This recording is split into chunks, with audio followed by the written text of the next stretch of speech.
Don, LA, California. What you say about Los Angeles? Still the only place for me. It never rains to live in Don, LA.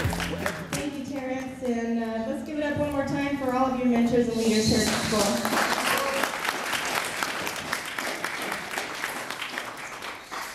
All right, and thank you for having us. We drove in from Arizona the night before last to spend a few days out here in Cali. We spoke in Arizona a couple weeks ago. We'll be speaking in Detroit, Michigan in February, and Atlanta, Georgia in March. So we're traveling all over the United States talking to youth such as yourselves.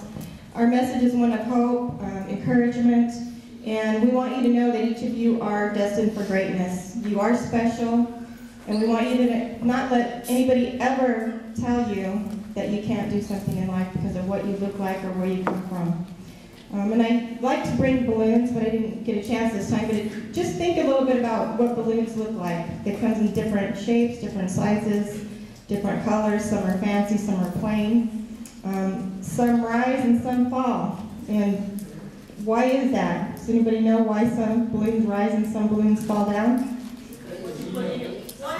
Exactly. So don't let anybody tell you that you can't be great, because it's what's on the inside that makes you rise or fall. So just remember, it's whatever you have on the inside, whatever you want out of life, whatever you want to make you succeed. And definitely, even though you don't like school very much, education is the key to success. Without education, you really won't get very far in life. And and I just want to let you know, I'm a registered nurse. I didn't go to college right after high school. I kind of went out and did my own thing, got into some trouble. But I did go back. I went back after I had 4 children, but that was the best thing I ever did in my life. And it saved my life. I could be homeless or in different places because of the things, because of the way my life was. So I thank God that I had the opportunity to go back to college, and I just want to encourage each of you to stick with school and put a little effort into it, because whatever you put into it, you're going to get out of it. In high school, I didn't get very good grades. I hated math and science. But when I went to college, I really, really wanted it, and I got straight A's. So it's all in your mind. It's all about what you want and how far you want to go and what you want to succeed at. And everybody can succeed at something different. It doesn't have to be all the same thing. Just find something that's in your heart, find something that you like to do, and go for it. With that, I want to tell you a little bit about my husband. He grew up in one of the worst ghettos of Detroit, Michigan. By the time he was 9 years old, he'd seen several murders. When he was 9, he watched his grandfather murder his stepfather and kill him right in front of him. So his real father wasn't in his life. His real father was a minister and an author. He has 66 books around the world. 12 children. Didn't do anything for any of them. He lived his life for himself. So he didn't have his real father in his life. His grandfather, who was in his life, killed his stepfather. So 3 men that should be in his life and should be his mentors and his leaders, he didn't have. All he had was his mother. His mom was everything to him. But at that age, 9 or 10, they moved into an area that was really gang infested, and of course, the east side of Detroit is really, one of the worst ghettos in the world.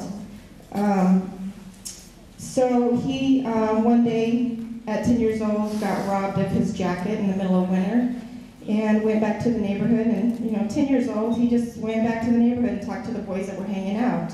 And they were probably 13, 14, 15, 16.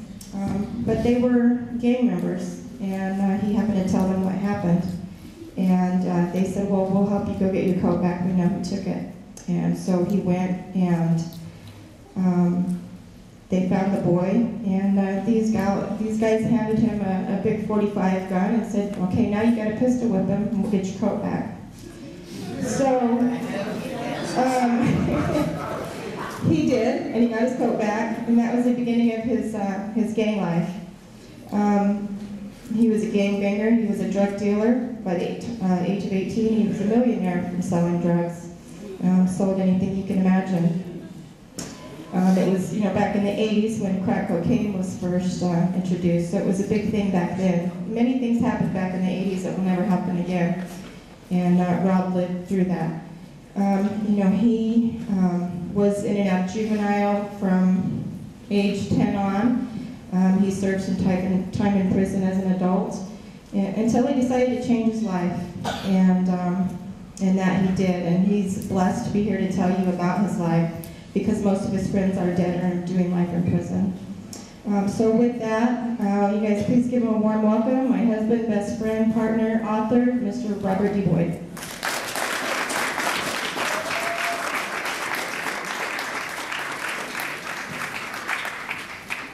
Yeah, first of all, I want to just say, give yourself a round of applause, you know? Let's go.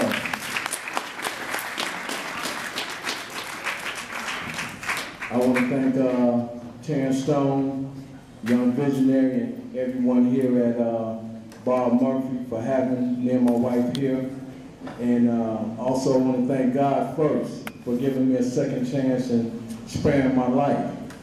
I used to be in a place just like this when I was young. I started going to juvenile detention center when I was 10 years old, getting in trouble, you know. There's nothing worse in life than have an angry kid on the streets, you know, no matter what state you're in. An angry kid is a vicious kid, and an angry kid is a child that runs rapidly, and negativity runs rapidly through that individual's blood and heart. So in order to do something, you have to change that negativity into positivity in order to move forward in life. And that's what I had to learn, but I had to learn in a long, long way down the stretch, you know. My wife gave you a little bit of background about me. My stepfather got murdered when I was 9 years old, and you know, in front of me and my mother. So that led my life into another dimension. You know, and by the time I was 10 years old, I started running with gangs, and I started hustling heroin and weed, pills, you name it, we were selling it. So I went to school, but I went out the back door and right back on the block, you know. My mother raised me. We had no, you know, male figure around the house, or none of that. But as time went on, I got involved with a bigger situation. From 1984 to 1993, I ran with a gang called the Cliff Jones Gang, and we was a hitman for hire crew. We was one of the most vicious crews in the 80s in the state of Michigan. A lot of my homeboys doing life bits, a lot of them dead, and a lot of them I still keep in touch with that's doing life bits, you know? We still communicate with each other because they see I made a change in my life, and also they made a change in their life on the inside of the walls. And they talk to youngsters like you all that go up in the walls that have an out date, because they don't have an out date, you know? They let you know that you have to change, once again, that negative thinking, that negative vibe, and you have to turn it into something positive, because it's something always happening negative in our neighborhood, it's something always happening negative in our household. But I've seen a lot of kids, even though I was doing a lot of negative things in my neighborhood, they wanted to do something in life, you know? And in my era of time, we didn't have to beat nobody up to join our gang. You know what I'm saying? If you didn't want to be part of what we was doing and you chose to do something right, we gave you money and sent you to school, you know? See, that was the big difference in the era of the 80s and the 70s and early 90s, you know? What I see now with gangs, in this era, everybody got to get beat half to death to be everybody's friend. You know what I'm saying? And after you get beat half to death to be everybody's friend, guess what? The same people that beat you half to death to get in their clique, they write in the feds and the DEA office telling on you. You know what I'm saying? So the game done got all the way twisted now. You know, it's no such thing as I'm thugged out, because your homeboys definitely finna tell on you when they say you're on your way up the way for 6 months or 30 days. You know what I mean? In our time, cats was getting 10, 20 years and not even talking, taking that and walking, you feel me? But it ain't like that in this time today. Cats telling right away. You know, you don't even have to give them no deal. They're gonna tell you, hold on, the dope is at grandmama's house. I can take you over there right now. So education is the key to any type of success, and once again, I had to learn that myself, you know. When you get educated, no one can take education from you, but they can take drugs from you, they can take the cars from you, they can take the fancy lifestyle from you, and then they got another place for you called a penitentiary, you know. So once you get in the penitentiary gates, it ain't all peaches and cream, you know what I'm saying? Because once again, you got cats doing life bitch, they care nothing about you. You know, they care nothing about killing you. They care nothing about taking your manhood. They care nothing about taking your womanhood, you know? So when you come to a school like this to give you a second chance, please believe it. Take advantage of that because God is giving you a second chance, you know? And when He gives you a second chance, you got to take that and run with it and bless someone else, you know? Because there's always somebody else got it worse than you got it off, you know? And I'll tell you another little story. My oldest son, I had my first son when I was 15 years old. I used to take him to gang meetings with me. I used to take him on drug deals with me. That's all I knew. But down the stretch, my son turned out wanting to be just like I was. And in the end, he caught a murder case when he was 17 years old. He spent 15 years of his life behind the walls. He just come home. He was 31 years old. He get off parole 2012 in May. So just to let you know, your children, they look at what you do. They look at what you take them around. If you're doing negativity, they want to be just like daddy. They want to be just like mama. So it's very rare that you get a child in a household that is so much negativity in the household that that child really wants to go out and do something right. You know, but that do happen. But negativity breeds negativity. And we must cut that ball and chain of want to be thugged out, want to be this big drug dealer, want to be hard. You know what I mean? Because the hardest of the hardest, I done seen when I was in the prison system, break down. So don't get it twisted because you can pick up a gun, you can go shoot the next man. That's nothing. Anybody can do that. But now you got something else to deal with behind them walls. You know what I mean? And guess what? The guns stop right at the bubble, as we call it. That stopped right at the bubble. And don't think you're finna come in the joint talking about give me a shank, because guess what? Nobody even know who you is. So you ain't finna get that right off. You know what I mean? So you're getting preyed upon, you know? So education, I impose that heavy out here nowadays. Because I wasn't the guy who went to school. I wasn't the guy who thought about education at the time of my life. You know, I thought about two things. That was hustling and getting money. You know what I mean? I never drank, I never got high, I never smoked cigarettes. I was strictly about money. You know what I mean? So it's a lot of guys that I grew up with. They was all about drinking, wanting to go to clubs. I was never into that. My whole philosophy was I had to take care of my mother, my brothers, and my only sister. It was easy. I could have got caught up in the cycle of using drugs. I could have got caught up in the cycle of drinking. I could have got caught up in the cycle of smoking cigarettes and all of that. But I never, ever did that. You know, I was taught by guys who didn't do that. My mother didn't drink. My mother didn't smoke. My brothers don't smoke. My brothers don't drink. My only sister, none of us. It's 5 of us. I'm the oldest. None of us have never drank, smoked, any of that. You know what I mean? So it's about choice in life. And it's your choice whether you want to do something or whether you want to have nothing. And it's best to have something, and it's best to get educated to have something. Because without that, man, you go nowhere in life, you know? So let me see the hands of the people that want to stay educated and want something out of life. Let me see your hands. Now give yourself a round of applause. Let's talk about stuff. Education is the key. Education gets you to live up on that hill the right way.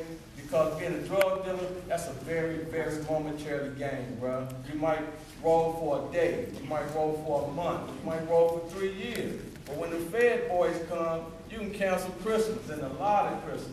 You feel me?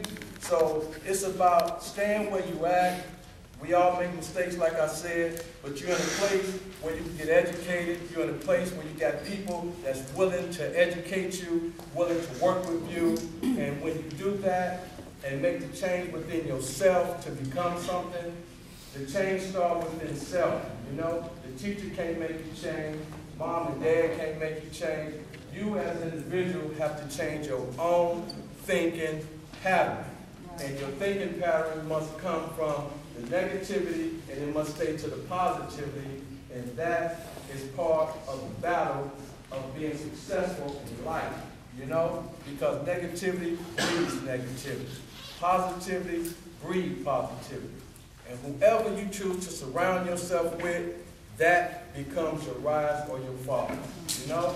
So, with that being said and did, if you have to ask me any questions, let me get some questions from you guys, and we can start dialoguing with each other, you know? Anybody have any questions? Yes, ma'am. I would like for you, sir, to give these students a mental illustration of what penitentiary lifestyle is like. Know what that is. That's a, Everybody know what that is. that's a whole, You know what? We're gonna deal with it a little bit more today. right, that's Because- a whole different universe in there. You feel me?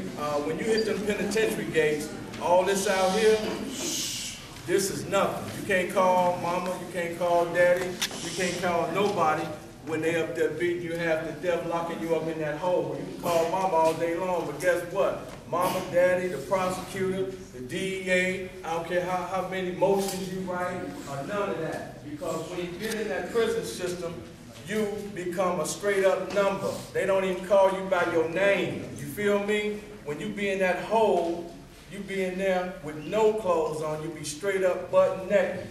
Your food is passed through a door. You feel me? And if you're not no strong person, when you in that hole, you will go crazy. I done seen the best of the best cut their own throat. So that's why they had to start taking certain things out the prison system, you know? I done seen cats hang their own self, you feel me? The ones that saying, I'm thugged out and I'm this big guy. Believe me, prison is designed to break you down. Prison is no place where you're trying to be. Prison is no place where you're trying to say, I'm thug because I done did 2 or 3 years. To come out the prison system is a blessing. It's not no guarantee you coming out of prison because the judge say 5 or 10 years. Because within that 5-year span, your Bucky might be done woke up with a Dear John letter. His woman done left him. Now you in trouble because you the first closest one to him. So you stuck all up. You feel me? So you got to understand that that is not where you're trying to land your life at. That's not where you're trying to go to say I done been to the joint. Because there's so many do not make it out that gate, bro. But it's so many that get up in that gate. And when you get up in there, especially you cats that don't know nobody, that don't have no counter reputation, no counter thugged out reputation. You just pantomizing after the video on TV. Now once you get up in there, like I say, the guns, the knives, all that stop at the door. It ain't nothing but up in there but shanks. And the only person getting them is guys who done been there, guys who know what it's about. And inside the walls, the police even work with the inmates. So don't think you finna go up there and switch the game around, you know? Now you following somebody else's orders. When to wake up, when to go to the bathroom, quiet time, lights out, you know what I mean? When the whole prison get on lockdown because somebody done tripped out, where you locked in your gate for 23 hours a day. And then you got some cats locked in there for 24 hours a day that never come out for recreation. So don't get it twisted that you finna go up there and change something. That is a world within its own self, bruh. You know what I mean? It's more dope go through the prison system, just like out here in the streets. You can get heroin, you can get weed, you can get coke, you can get pills. You know what I mean? I done seen cats that have 4 or 5 pounds of weed in their cell, 2, 3 ounces. Guess what? Because they're working with the police. That is just an inside world within his own self. The only thing ain't up there is women. But you got the fags up there with the Kool-Aid jumping around, you know what I mean, when you playing football and basketball. That's the only thing running through there. You feel me? Now, if you switch over and want to be that, then that's on you. You feel me? But don't think you're going to go up there and change the game. The game will change you, bruh. Believe that. The game will change you in them walls. Yes, ma'am. I just wanted to know also, how does it affect an individual emotionally, spiritually, and mentally? You know, the prison system, like I just said, it's designed to break you down. It's not designed to make you spiritual. It's not designed to uplift you. It's not designed to do nothing but one thing: keep you miserable. Now, it's up to you as an individual to have your own spirituality. You feel me? And spirituality is something that's taught. And it should be taught from day one to a youngster. Because spirituality is what keeps you going in life. Believing in the higher power is what keeps all us going if we believe in the Father, you know? But once again, it's so many guys that come to the prison system, they thugged out here. But when they get up there, a lot of them kill themselves because they cannot cope with living inside them walls. So what I'm trying to tell y'all is you have a chance to do something with your life. Because going in the street, bruh, it is not a good look. Because there's so many go in, and like I said, they don't come out. You know? And I'm quite sure it's individuals in here that done had people go to prison and that got probably family members in prison. You know? And if you speak to them family members in them gates, I guarantee you, if they keep it 100 with you, they're going to tell you, this definitely ain't where you're trying to come to. But once they put you in that hole, breast cats that stay in a hole 1 year, 2 years, there's no limitation where you can go in there and they just give you 2 weeks. It depends on what kind of recommend you done got. It depends on what kind of ticket you done got rolled up on. You feel me? Like I said, it's cats that go in there and go crazy, man. Next thing you know, they shooting Thors in. You did? But they went in as a regular guy or a regular young lady. That whole program is a breakdown system. Where you at right now is an uplifting system. See, education is uplifting. But the prison system is a down road spiral, you know? And I don't know if you all know it or not, but they got private sectors where you can build your own prison. And the government will fill it up within 1 hour. 1 hour, they fill your whole joint up. You know what I mean? And it's a business now. It ain't like you go to prison, I'm finna eat 3 meals a day, I'm finna sit back, I'm gonna pump all this weight up and I'm good, I'm on the yard, I'm running. Nowadays, you do not do all that, because some prisons, they took the weights out of. So it's no weight lifting. You know what I'm saying? Some prisons, you can't even walk on the yard no more and walk around the track like you used to and kick it with your homeboy or whatever, you know? Some prisons now, you have to pay to be in prison. Now tell me how tripped out that is. I done did a crime, you locking me up, but now I got to pay you to stay locked up. You feel me? You go in the hole, brother. You feel me? In certain penitentiaries, you make $1 a day. That means you make $7 a week, $28 per month. So by the time you buy your hygiene and all that, you back at square one. Square one. And don't be no guy who smokes cigarettes or drink coffee. You in trouble, man. You in trouble. And guess why you in trouble? Because everybody in the joint front of the store too, because guess what? You smoke too many cigarettes, but you can't even afford to smoke. You drinking too much coffee, you can't even afford to drink the coffee. So every day somebody at your cell ready to kill you because you owe everybody. Money and cigarettes and coffee. And it's paper money that runs through the joint too. But coffee and cigarettes is the most powerful thing that runs through any prison in America, in any state. Cigarettes and coffee, if you got that, you the man. You feel me? And it's cats that got all the dope you need in there. They got real cocaine, they got real heroin, they got real weed, and real pills. And it's all run by the inmates and the guards. You feel me? And everybody don't understand because you go in there, the drug game stop. No. It still rolls. But once again, it's up to you to make that choice to stay away from the drug scene, even in the joint. Because you get tied up into that, it's easy to get killed on that tip too up there. What happens when you get caught with it in the inside? Is the women's cells different from the men's? Oh, bro, let me tell you something. The women prison is worse than the men prison. You feel me? You got women prisons, bro, and some of them women will kill you just like the guys. You feel me? That's why I say you can't get it twisted when we talk about prison. Men and women prison is the very worst place to be, bro, you know?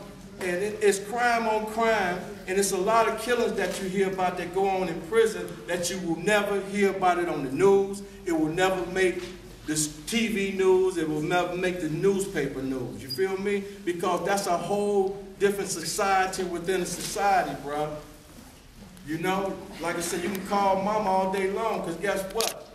They will not even let you use the telephone. So you twisted now. Can't use the phone. You're trying to write kites out to the governor talking about governor. I need you. Your letters don't even leave the prison system. Period. That's a controlled society, bruh. That's why education and where y'all at today with this second chance, you better take advantage of it.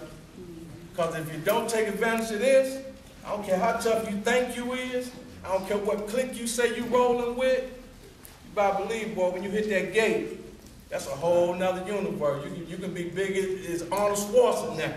They don't care. Because they got things that'll break you all the way down to your knees, homie. Period. So it's about time to educate and brighten the thing up out here. You feel me? Because we all make mistakes. I made them. And it almost cost me my life. But I'm here standing before you by the grace of God, bro. Because the life I was living was real treacherous, you know? But I had a reputation. You feel me? And if you ain't got a reputation, if you don't know people, it's over with when you hit the game, man. So give yourself a round of applause for where you're at, man.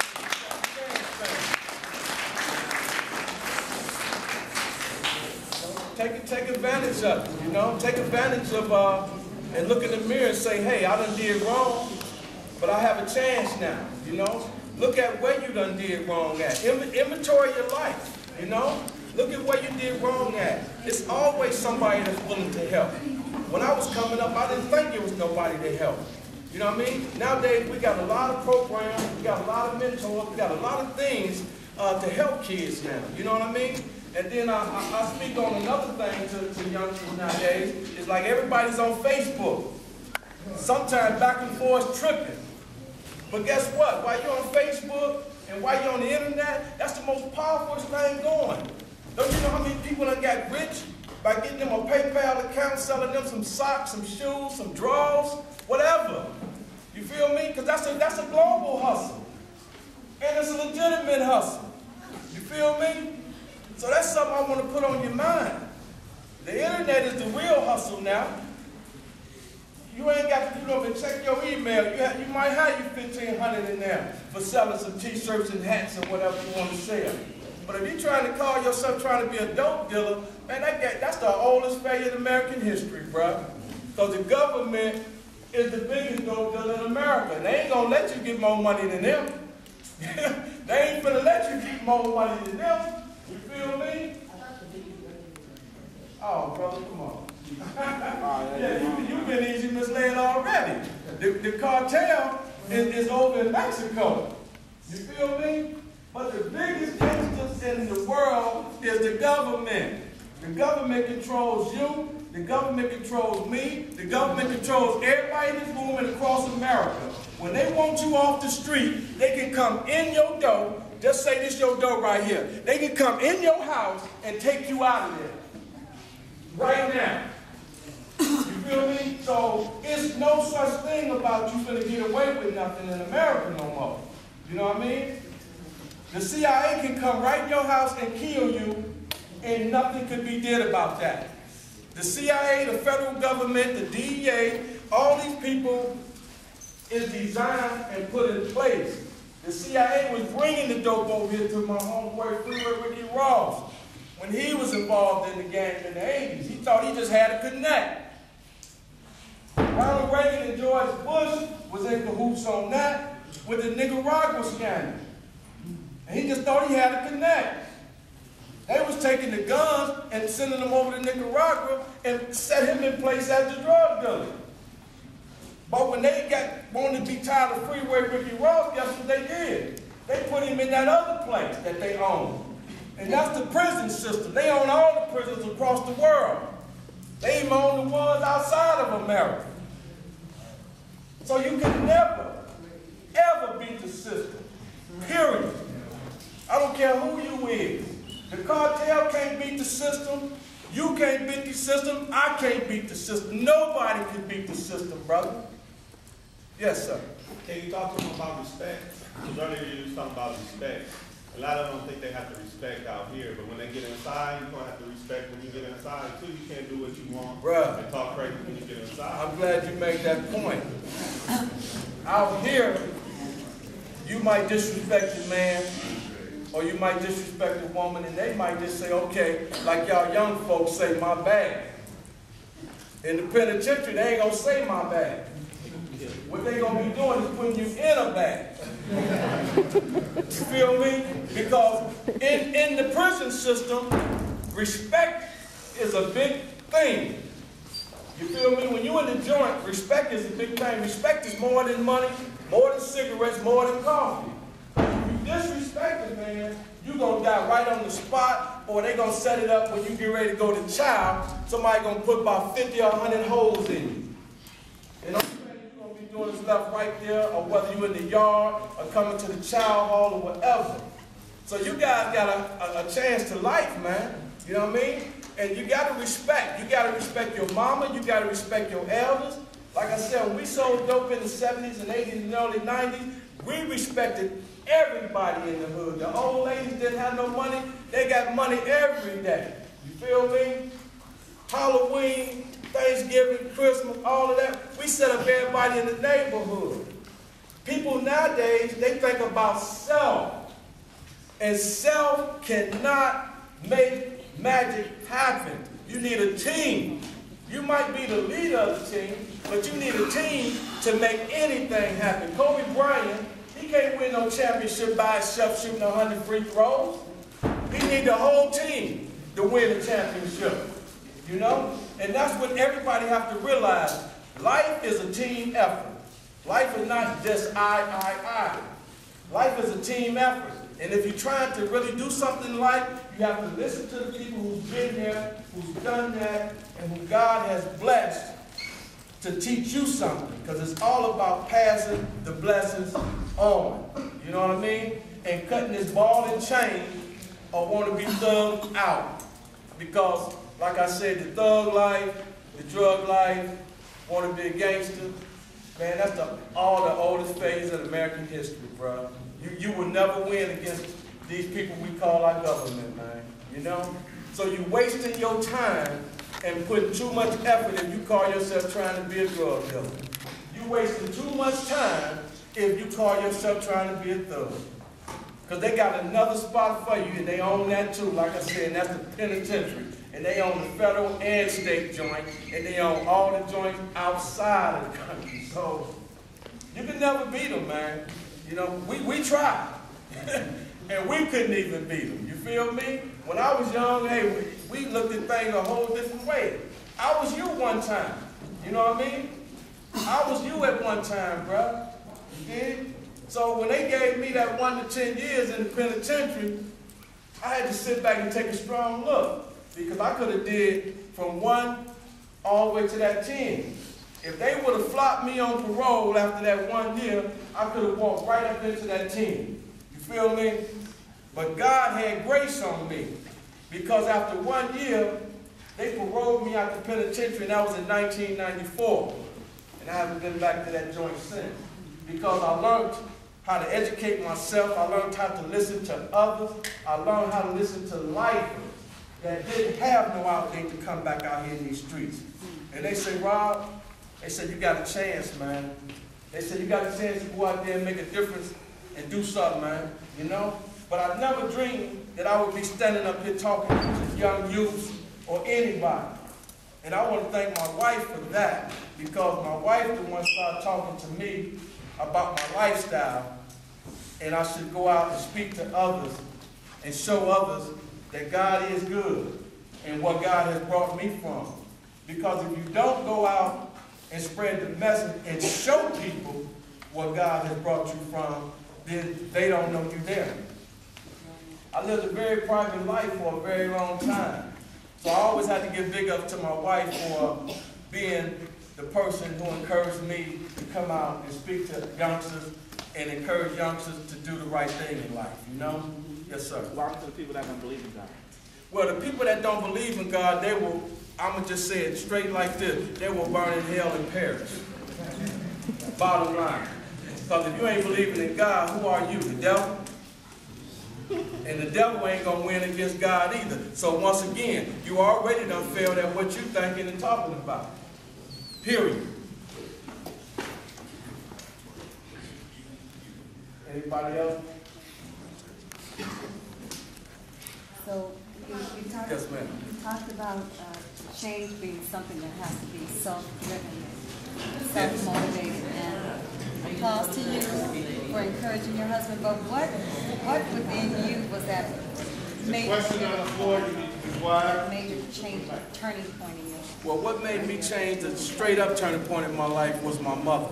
My mother always been there for me, no matter if I was doing wrong or whatever, you know. And like I said, my mother could have turned out to be anything, you know. We was right there when I was 9, when my grandfather murdered my stepfather. Me and my mother, they died in my mother's arms, you know. So my mother could have turned out to be a drug addict. She could have turned out to be a prostitute. She could have turned out to be anything negative. You know what I mean? By just seeing that trauma, you know. But I thank God that it fell on me.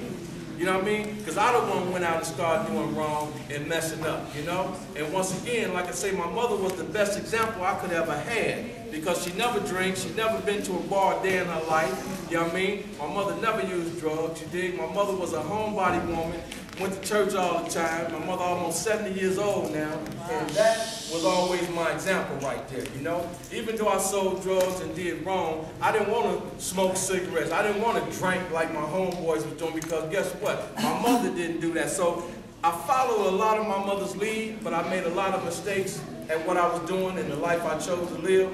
But I thank God that I followed a lot of my mother's lead, and that's why I'm here today, by the grace.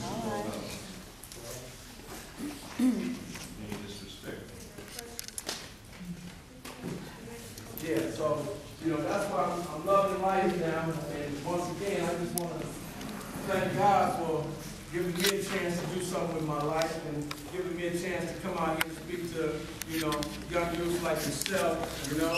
And like I said, when I was coming up, we didn't have the mentors to come out and speak to us about it. Now, we had to wait till we get to the penitentiary for somebody to start talking about, you know, you can do this, you can do that. But we here today to tell you, you don't have to go to the penitentiary to get no lesson. You feel me? Because if you go to the prison system, once again, there's no guarantee you coming out alive. You know? So let's put that in the forefront of your mind, and let's think about, you know, what's real out here, you know? Let's think about your homeboy, your homegirl ain't gonna be there for you when they need that 10 to 20. Believe me, you ain't gonna get no letters, you ain't gonna get no money on the books. You're gonna be somebody up there who can't go to commissary, and if you ain't got nothing in your cell, guess what? You're gonna be distorted every trip. Because you're gonna need something. And when somebody puts something on your bed and say that's you, don't believe that's you. because that's going to be an invitation for them to distort you every trip. And guess what? Police ain't going to do nothing up there. Because that's a whole connected society in the prison system, you know? That's what you got to understand. Take the negativity out your life. If you don't listen to nothing else I said today, understand you are not trying to go to nobody's prison system. Because there's no guarantee you coming out alive. That's real talk. You know? Many have talked a lot of that thug talk, but I guarantee you many ain't never came out. You talked about your brothers? Huh? What's up with your brothers? Well, I got 3 brothers that's doing life in the penitentiary. I'll put it to you like this, and I'm glad you touched up on that. My father just died in March. You know, my father was 74 years old. I didn't even know I had other brothers and sisters until this May. And it blew me away, you know. I had, altogether, 16 of us, you know. It's a young lady named Miss Daniel. She had 5 sons by my mother.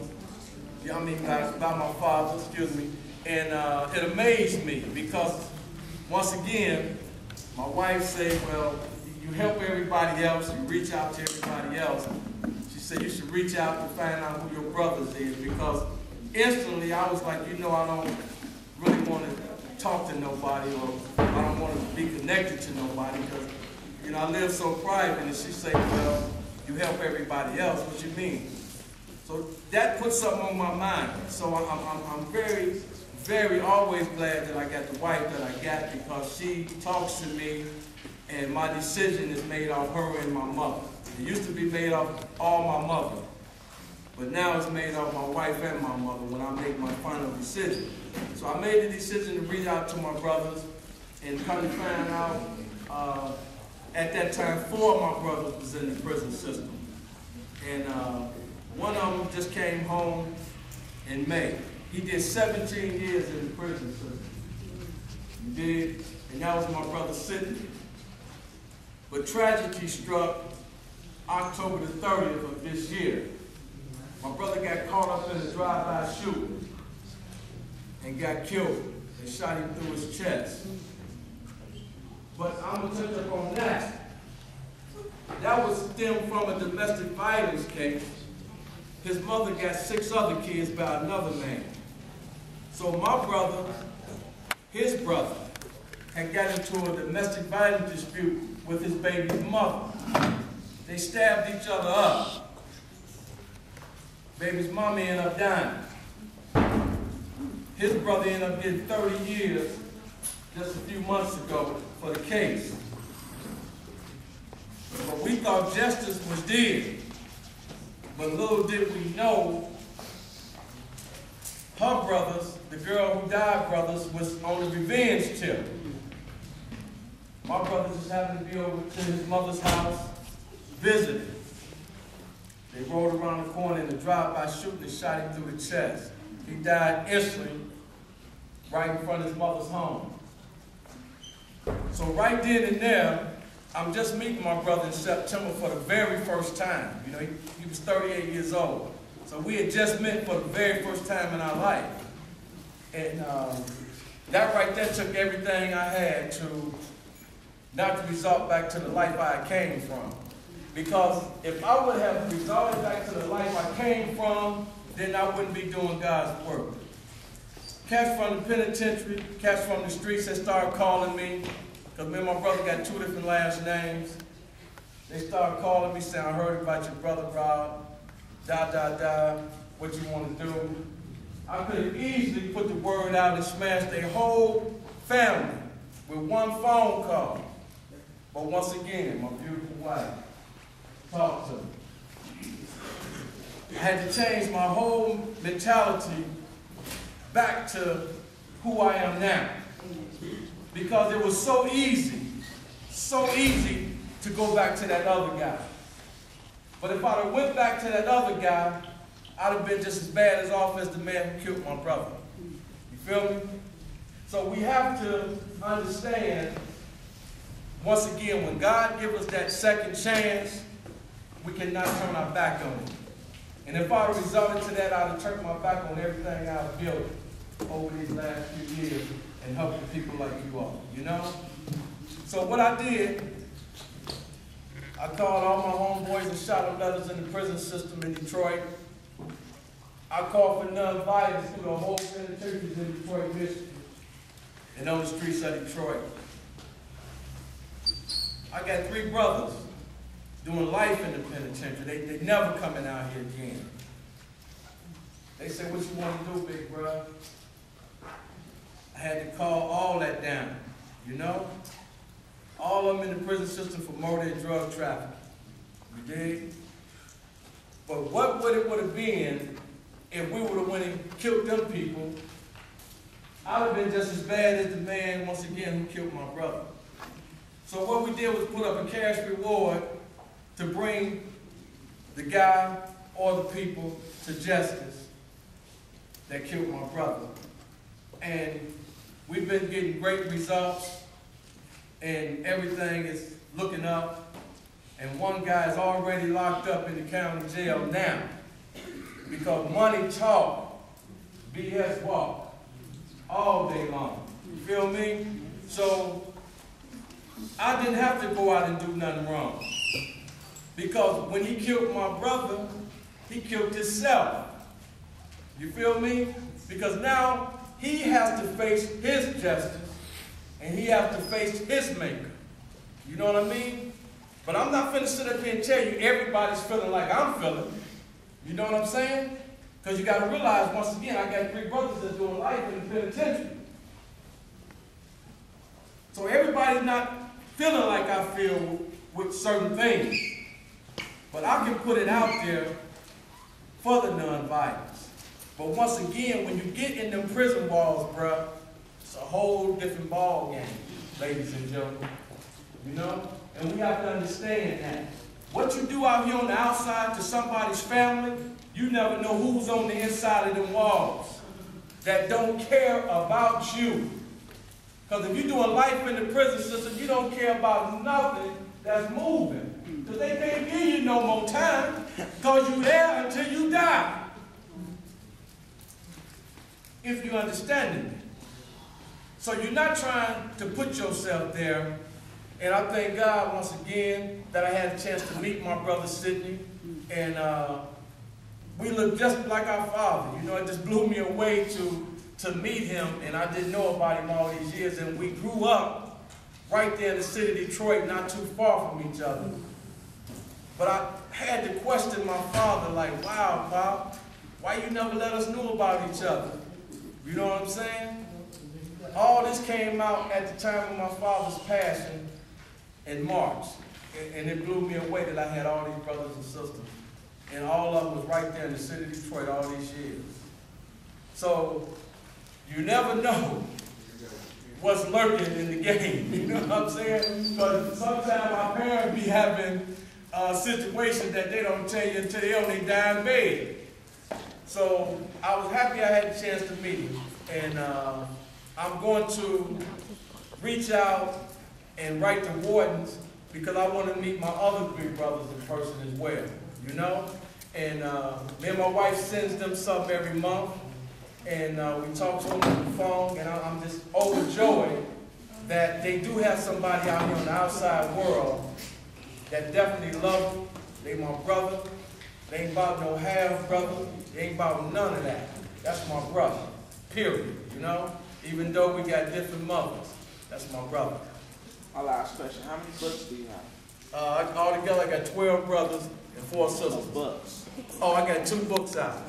One of my books is The Streets Don't Love You Back. And me and my wife just launched our clothesline and everything. And everything stems from my book.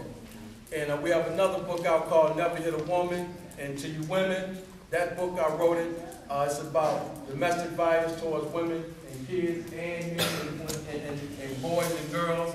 The reason I wrote that book is I was sitting at home at my home in Arizona last year, and a woman had flashed up on the Arizona news, and you know how they had the cameras in the courtroom, and she was telling the judge that she pleaded for her life that her estranged husband was going to kill her and her child. Well, the judge ignored what the lady said in the courtroom, and a little while later, Flash News again came on, and the guy had killed himself, killed his child, and he killed his wife. I was outraged about that, because a lot of judges do not pay attention when a woman say she feared for her life. She come in his courtroom, head half beat off, but he's still gonna get his man the right to see his child. But look at me, Your Honor, I'm messed up. This is what he does. And you got paperwork in front of you saying this guy does this. But this judge didn't understand that. He overrided that. So I was outraged about that. So I wrote the book, Never Hit a Woman. And me and my wife been strong advocates towards domestic violence towards women and kids. And my thing is like, and I say it all the time, and I say it to the judge, if a judge makes the wrong decision every time when it comes to a woman's life and she's standing in front of you with paperwork, knowing this guy is a domestic violence guy that does what he do, and you make the call and a murder is in play where the lady and her kids done lost their life, you need to be charged with murder. You ain't above the law. You need to be charged with murder, because now we have a child dead. Sometimes we have a whole family dead, because this sucker didn't know how to go about his business when the woman said, I don't want to be bothered no more. You can't make no woman love you, man. You can't make no woman want to be with you because you beat her half to death. You feel me? You living in the house with a time bomb, for real.